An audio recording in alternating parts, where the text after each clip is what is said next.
Man, that yellow guy sure likes to sing. Who was Maya Angelou? Thanks, Kimmy. Maya Angelou was a famous American author and poet. She was a lot of things. She was an activist, a singer, dancer, journalist, and an actor, and a director. She was born in Marguerite Johnson in St. Louis, Missouri on April 4th, 1928. Her childhood was rough. When she was a young girl, she was abused by her mother's boyfriend. And for about 4 years, she wouldn't speak to anyone except her brother. She moved back and forth between homes, and sometimes she didn't even have a home. For a while, she lived with other homeless children and abandoned cars at a junkyard. I know she even went through some really hard times, but Maya turned those struggles into a great literature. Her poems, plays, books explore oppression in lots of different forms, and oppression of black people by white people, and of women by men, and of the poor by the rich. Her most famous work is I Know Why the Caged Bird Sings, which was published in 1969. In it, she tells of a story of a young girl named Maya growing up in Arkansas in the 1930s. At the time, South was segregated. African Americans had to shop at a different store, live in different parts of town, and even go to different schools. They were treated like second-class citizens in pretty much every other way. Yeah, and it's hard to believe it. This wasn't even that long ago. In the book, racism is not Maya's only problem. She goes through some rough events, just like the way that she did as a child.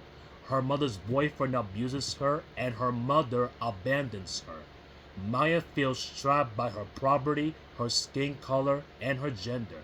She thinks that she's totally powerless over her body and with her destiny. But over the course of the book, she learns to assert herself to take control of her life. Well, the character Maya isn't exactly a younger version of Maya Angelou. The book is based on her childhood, but it's not a strict autobiography. That's a book where somebody writes their own life history.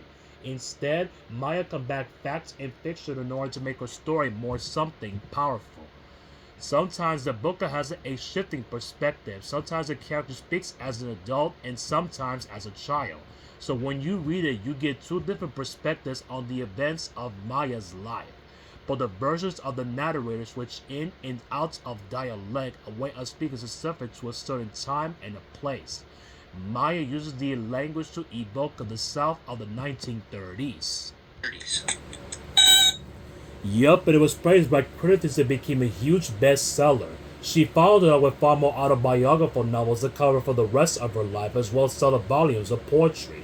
One called Give Me a Good Drink of Water Before I Die was nominated for the prestigious Pulitzer Prize. Maya also had a career in film and television, writing screenplays, directing films, and appearing in TV programs. She's been even nominated for Tom and Enemy Awards for acting. So, in 1993, she read her poem on the Pulse of the Morning at President Bill Clinton's inauguration. She became the first African American and the first woman to receive this honor. And in 2010, she accepted the Medal of Freedom from Barack Hussein Obama, the country's first African American president. And at the end of her tour of her life, Maya never slowed down. She was finishing a new book before her death in 2014. She was 86. Hey, why don't we open that cage?